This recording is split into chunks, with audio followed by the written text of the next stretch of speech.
Okay, so we'll start off with emotions. If any of you guys have taken Intro to Neuroscience recently, a lot of this is probably a review from there, just talking about the different theories of emotion. And if not, maybe it's covered in some of your psychology classes. I definitely, it's none of it's too difficult, which is good. Just know those basic concepts, anything that's bolded. If anything that she talked about a lot during the lecture are definitely things that you'll want to pay close attention to. So Phineas Gage, he's a guy that we hear about in all of our classes. You know, he was involved in an accident where a metal rod protruded through his frontal lobe, and everyone was pretty surprised that, you know, he lived to survive the accident. However, they noticed that his personality completely changed. And this was kind of some of the first evidence that different brain structures have different functions, and that different parts of your brain can be damaged and you can still live. So Phineas Gage had damage to his prefrontal cortex, and that produced erratic behavior. And this was evidence that the orbitofrontal cortex provides inhibitory control over behavior. So the reason we're talking about this with emotions is that brain damage, as we'll look in Kluver-Bucy syndrome later on in the slides, they can either inhibit emotions and the sympathetic nervous system, or, you know, other things can make it hyperactive. So we want to try to keep that at an optimal level, and that's a concept we'll kind of be returning to as well, about this inverted U response curve, where there's an optimal level of stress and arousal that maximizes performance. So Gage showed acquired sociopathy, which is little or no reaction to emotional events, and the inability to make personal or social decisions. So there's two main theories of emotion that are covered here. They're the James Lange theory and the Cannon-Bard theory. So the James Lange theory came first, and it says that the autonomic nervous system arousal precedes and causes the conscious feeling of fear.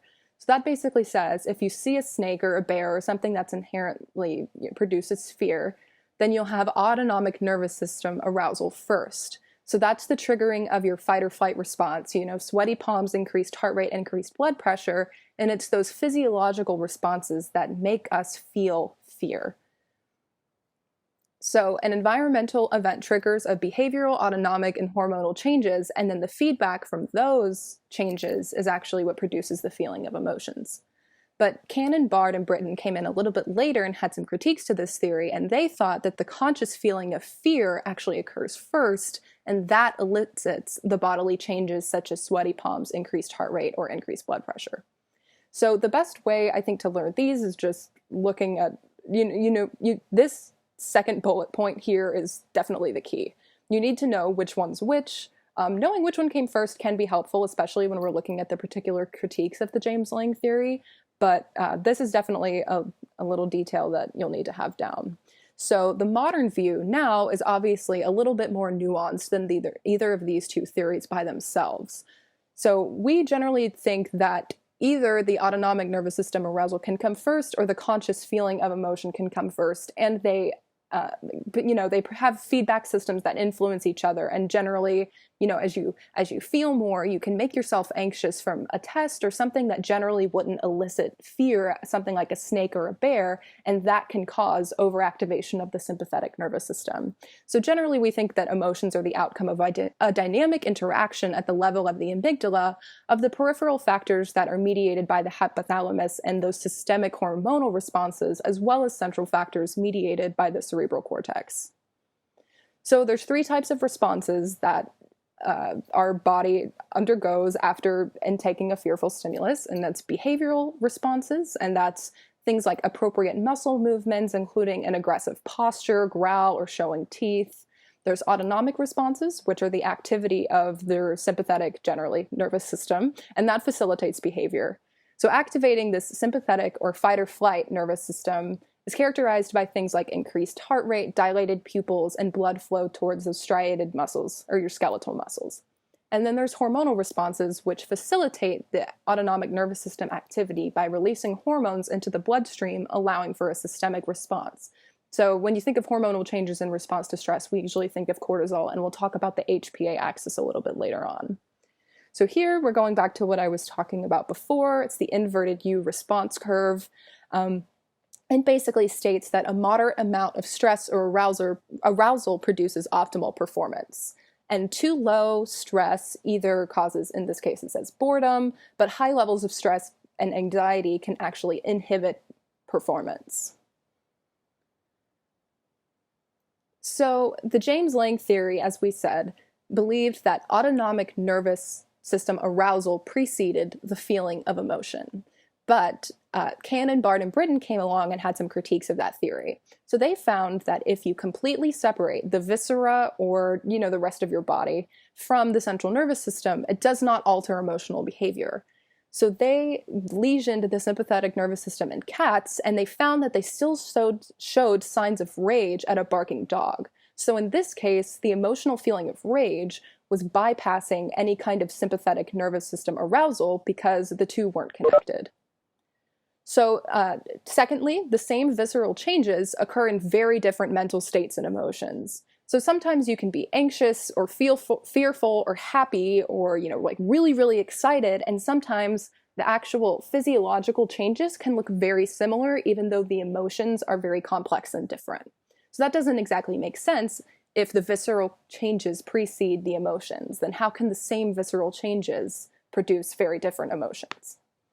Third, the viscera are relatively insensitive structures, and visceral changes are too slow to be a source of emotional feeling. So if you think about maybe the effect of blood being rerouted from, your skin and your fingertips, and, that's why your skin gets pale, to your internal organs and to your skeletal muscles, you may feel fear before that's able to happen. So it doesn't exactly make sense that the physiological responses have to happen first. And then artificial induction of visceral changes or artificial stimulation of the sympathetic nervous system doesn't produce a specific emotion. It depends on what the participant is already feeling at that time. It generally heightens whatever they're already feeling, whatever their baseline is. So they instead proposed that emotional expression is controlled by the hypothalamus and that emotional feelings are a result of the dorsal thalamus. So when we're talking about emotional expression, we're talking about the physical expression like, posture, baring your teeth, things like that. And then emotional feelings are feeling happy, sad, scared, kind of that psychological cognitive aspect, and that's controlled by the dorsal thalamus. So they believed that the physiological response to feelings and the subjective feelings of emotion are independent and governed by different brain structures, and that arousal does not have to occur before an emotion. And the evidence they provided was that they induced sham rage in animals by removing the cerebral cortex. And one thing that's very important here to note is that sham rage is only present if the hypothalamus is still intact with the rest of the central nervous system. So there's a picture in your slides that shows where the lesion is made. So if the hypothalamus remains intact, then animals will show that sham rage because the source of sham rage is uninhibited hypothalamic discharge. However, if the hypothalamus is removed along with the cerebral cortex, then there is no sham rage because the source of the sham rage is the hypothalamus and it must be intact in order for that animal to show sham rage. So the hypothalamus coordinates the peripheral expression of emotional states. And one kind of hormone cascade that we'll go into detail about is the HPA, or the hypothalamic pituitary adrenal axis, and it regulates hormonal stress responses. So first, the hypothalamus releases CRH, or corticotropin releasing hormone, onto the pituitary gland. And then the anterior pituitary gland releases ACTH, or adrenocorticotropic hormone, into the bloodstream. And through the bloodstream, ACTH travels to the adrenal gland, which then releases cortisol. And it's the cortisol that causes these systemic changes like increased heart rate, blood pressure, increased catabolism, and immune suppression.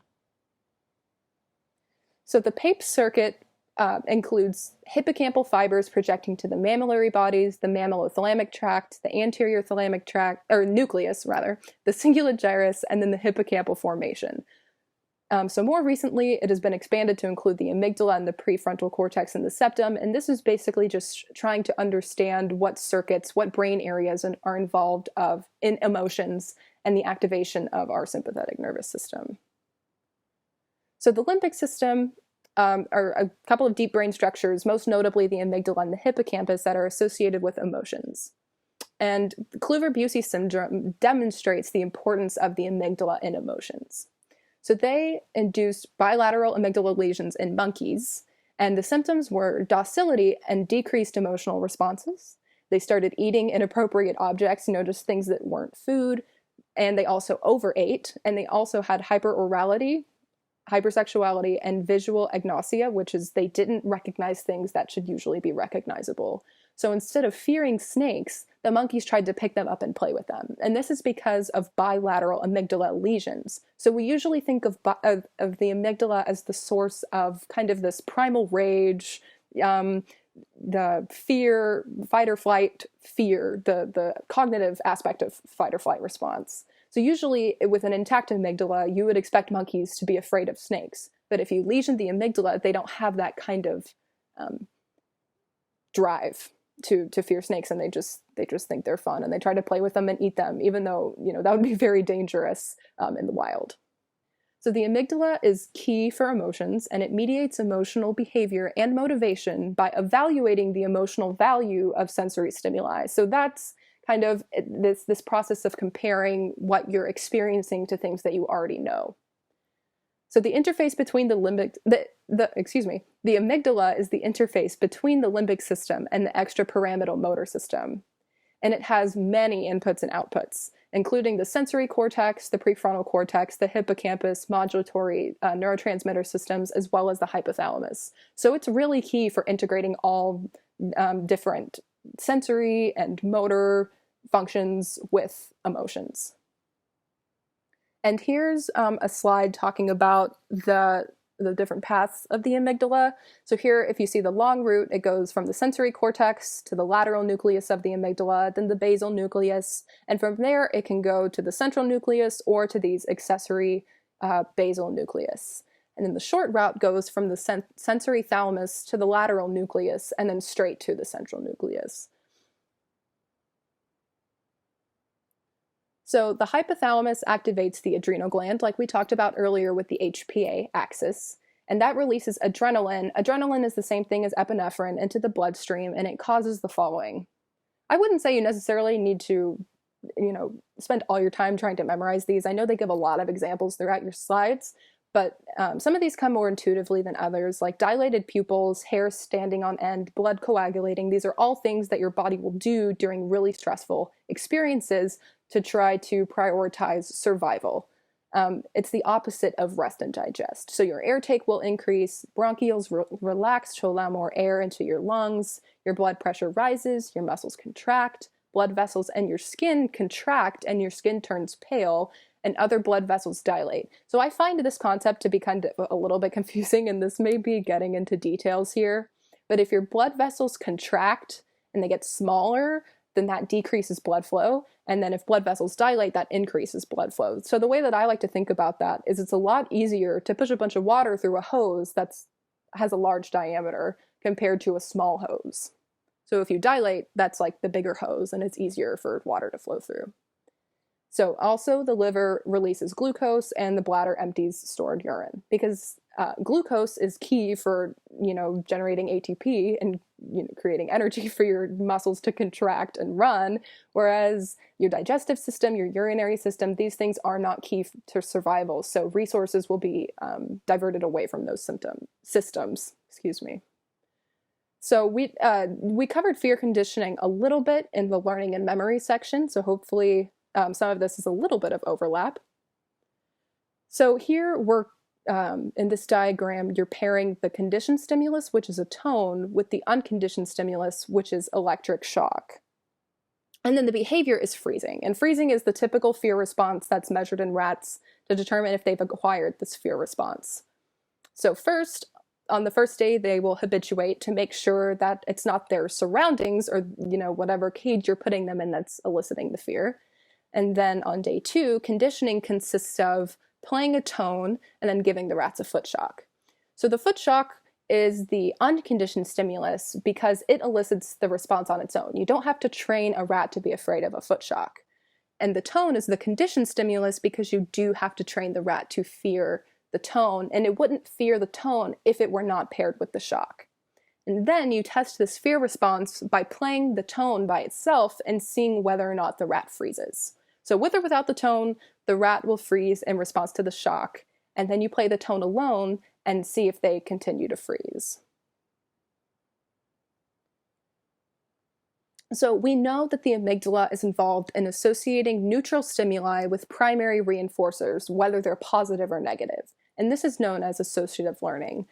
So the amygdala, we think, is the key structure of Pavlovian learning, which we talked about in more detail in the learning and memory section. So examples of this are pairing a tone with a foot shock or pairing a bell with food. These are very simple associations that generally aren't conscious. They're present in a wide variety of animals, even ones, that don't have complex nervous systems. And that's because, learning to associate different neutral stimuli that may actually be dangerous with primary reinforcers that you don't have to train the animal to fear. Or primary reinforcers include, food and water as well. The amygdala is in charge of managing those connections. And some outputs include the orbital and medial prefrontal cortex, the hypothalamus, and the brainstem. But like I said before, there are a lot of inputs and outputs of the amygdala. But the cortex also exerts regulation and control over the amygdala because we, as more sophisticated beings, don't, show that kind of primal rage or fear, even when we sometimes want to. We learn how to select responses that are socially acceptable. And that's the role that the orbitofrontal cortex plays. It inhibits the amygdala and allows us to consciously control negative emotions and our response to them. It also is important for selecting, like I said, those socially acceptable responses. And it mediates the conscious experience of emotions. So that's how we're able to, and teach ourselves breathing techniques or other ways where you can kind of talk yourself down from an anxiety-inducing situation. Like, say, giving a speech or taking a test, you have some conscious control over the emotions you feel. So damage to the prefrontal cortex early in life actually affects the ability to incorporate our emotions into decision making. Whereas damage to the prefrontal cortex later in life alters behavior, but not necessarily the ability to reason and make moral decisions. So this is what was observed with Phineas Gage and is also called acquired sociopathy. So the person is still completely able to make moral decisions. They just don't necessarily act on that decision-making capacity. So in summary, here's a diagram of the inputs and outputs focusing on the amygdala and the hippocampus. So the hippocampus is, of course, key for memory. The amygdala we usually associate with emotion, but there's an interplay between them. So sensory inputs are routed through the thalamus, either directly to the amygdala or to the sensory cortex and to an association cortex, which Sandra will cover. And then from the amygdala and hippocampus, you'll see a lot of these structures have arrows going to and from each other. So between the amygdala and hippocampus and the hypothalamus, as well as to the brainstem and the reticular formation. So there's always these feedback loops that are constantly integrating information and, so that it can improve upon itself and formulate the best response and also adapt to changing stimuli. So the amygdala and the hippocampus communicate with motor neurons via obviously the brainstem and the reticular formation. Okay, so that's it for the emotions section. So I will hand it off to Sandra to talk about the association cortex. Let me see if I can give you control. It's probably the easiest way to do this, but if not, I can click through the slides for you. Would you mind clicking through the slides? I remember last Definitely. time Yeah. there was a little bit of trouble, and I don't want to make this video any longer than Sure. than necessary with Okay. technical difficulties. Yeah, so if you could just read out the last line at the bottom of the slide, Right. so I know when to switch, that would be great. Got it. Yeah. Okay, perfect. All right. So, like Anna mentioned, I will be talking about association cortices. This will definitely be an I think the easier of the two between emotions and association cortices, just because a lot of the association cortex PowerPoints covered a lot of the points and emotions. And I think it goes a lot more in detail in the emotions PowerPoints versus the association PowerPoints. So I think the order that we did it is pretty helpful. So if you want to go back over your notes and review emotions first and then association cortex, it might help things make a little bit more sense and jog your memory as to which structures of the brain do what, and then you can go back to the association cortex stuff to kind of integrate that information.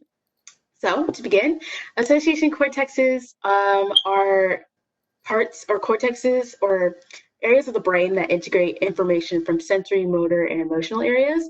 And that's a typo, but they surround the primary input areas. So what that means is they're in the general vicinity. So like here, the parietal association cortex analyzes space and attention, and it's in the same vicinity as the parietal lobe. So that's what it means when the PowerPoint says they surround the primary input areas.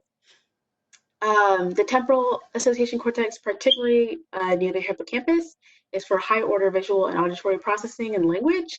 The frontal association cortex is for executive function, like behavior, working memory, etc. Um, there was an example that Anna gave that's also in this PowerPoint. I didn't include it because it's going to be a little bit redundant.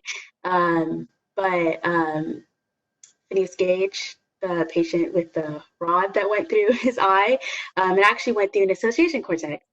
And that's what caused the change in behavior because, like it says here, the frontal association cortex controls behavior.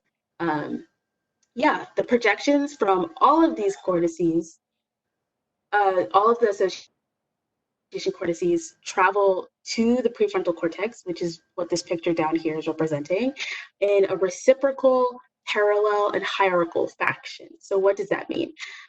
So hierarchical means that there's an order. So as you can see, like for example, going from the back of the brain, so like V1, V2, V3, there's a hierarchy, there's an order to which the information is coming from its certain area to the prefrontal cortex. Parallel means that that's just the direction. And reciprocal means that it's a two-way street. So information will go from, for example, the visual area all the way up to the prefrontal cortex and back. So it's an open communication. So I decided to break it down in terms of organization. We'll cover the parietal cortex first and then the temporal cortex, and then we'll move on from there. So the organization of the parietal cortex, the entire parietal cortex sends spatial information to the premotor cortex to guide movements. There's in particular an anterior and posterior parietal zone, I like to call it that way.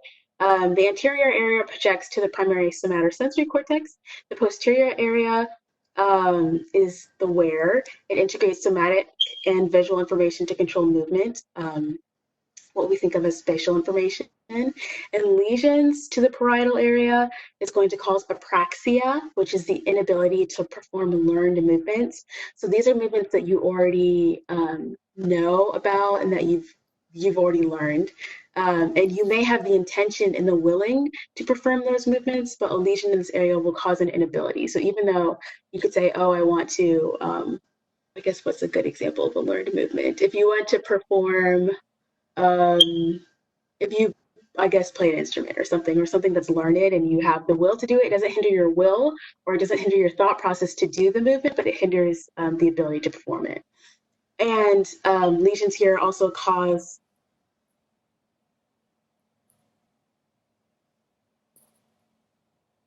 for spatial information. Yeah, the posterior area integrates somatic and visual information to control um, movement. It doesn't. When I say controlling movement, it's not like the motor cortices in terms of controlling movement. What I mean by controlling movement is that it integrate because it's a wear pathway. It integrates where we or I will explain. There's an example that I have later in the PowerPoint that will make a little bit more sense, but it's not. Okay, yes, yeah, you got it. Um, so yeah, So the lesions cause apraxia and contralateral neglect, which is attention deficit.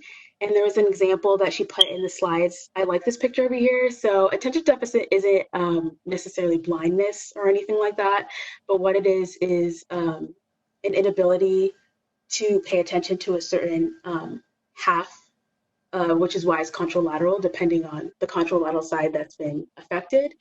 So here you can see that the person was told to cancel the lines, which essentially means like drawing crosses or X's, as it kind of looks like over here. And they completely miss the left half of the field because of attention deficit or contralateral neglect. The temporal cortex contains the hippocampus, which is for memory, the amygdala for fear, auditory and visual information, Wernicke's area, which is understanding of written and spoken language, and Broca's area is technically above the temporal lobe a little bit, but it was included on the slide in PowerPoint, so I organized it this way just to match Raboune's, Dr. Raboune's organization, but Broca's area is for language and speech production. So the flow of visual information in the cortex. So the parietal pathway is the where pathway. It is dorsal to the what pathway. So if there's a picture of the brain, it would be dorsally located. It would be further up. And it is the dorsal pathway, the dorsal what, or I should say where, is dorsal to the, it is dorsal to the what pathway. So it's the where pathway.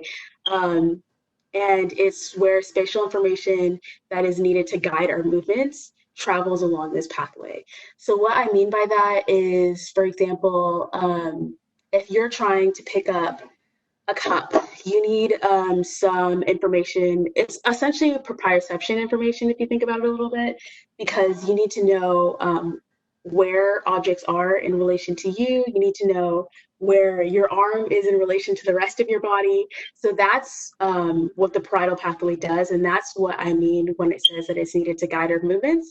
It's not physically, it's not guiding our movements in the way that the motor cortex does or the premotor cortex does, but it's guiding our movements in the sense that it's spatial information as to where we are in relation to space.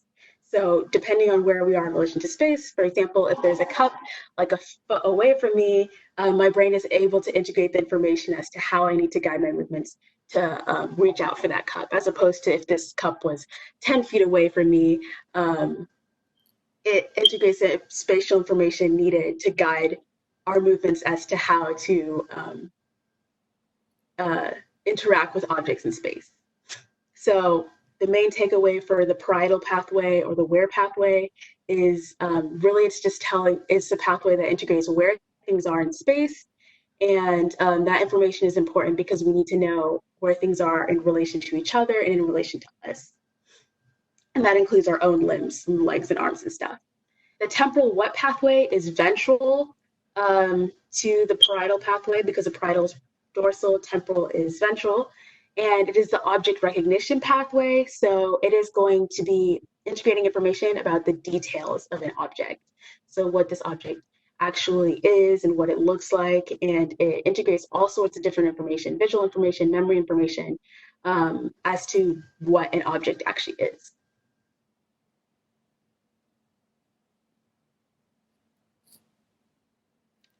So the general organization of the association cortices, our cortex has 6 layers with gray matter on the periphery, which is the cell bodies, and white matter, the actual fibers that are sending these connections in the middle. And that's something that is definitely, I think, I'm pretty sure, repeated on your first exam, you probably remember from Intro to Neuro. So thalamic connections. The thalamus comes up a lot in integrative neuro, as I'm sure you guys are familiar by now. And the thalamus, recall that the thalamus is the relay station or center of the brain. And remembering that bit of information is really helpful because it'll help you remember that it actually integrates a lot of information as it is the relay station of the brain. So it receives inputs from other regions of the brain and then certain thalamic nuclei will send that information to association cortices. So the medial dorsal, there was a few that Dr. Raboune had bolded and highlighted on your PowerPoints that is really good to remember and to know. The medial dorsal nucleus sends information to the frontal cortex. The pulvinar sends information to the parietal cortex, particularly the posterior association cortex. In the little picture that she has in her slides, I included the picture here at the bottom, but you could probably read the font a little better in the slide since it is a little faint here, but that's what this box here in red says. It says the posterior association cortex, which I mentioned a few slides up when I was talking about the cortex. And then the third nucleus that she had circled that was important to know is the ventral anterior nucleus, and it sends information to the motor cortices in conjunction with the ventral lateral nucleus. So over here at the very right of this picture of the thalamus over here, you can see this little VA is circled and it says two motor cortices. So the ones that are circled are definitely ones that you should know.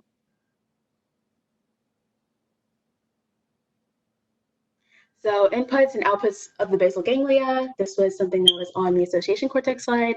It definitely is a review considering the exam y'all just had a few weeks ago. But a good way to think about it here in this exam is in terms of inputs and outputs and not necessarily the steps like direct or indirect pathway. So it's a lot simpler this time around. So the basal ganglia afferents or input is the cortex. So the cortex sends information to the striatum. So like over here in this picture, we have the cortex at the very top in this pinkish red color, and it's sending information to the caudate and putamen, otherwise known as a striatum. So they're going to be the recipients of this information from the cortex. And then the outputs that we are going to see of the basal ganglia in particular is the globus pilatus internal and the substantia nigra reticulata. Those are the major output components of the basal ganglia. They both inhibit their targets, which we can see by the little negative signs on the pictures. And they both inhibit because they contain GABAergic or inhibitory neurons, and they inhibit based off of where they go. So the substantia nigra reticulata primarily goes to the superior colliculus. However, some efferents, although a minority of efferents do go to the thalamus, but for this exam, the most important thing you need to remember is that substantia nigra pars reticulata goes to superior colliculus, and then the globus pilatus internal goes to the thalamus complex, and in particular the ventral anterior and the ventral lateral nuclei of the thalamus. And then the thalamus is going to go back to the frontal cortex.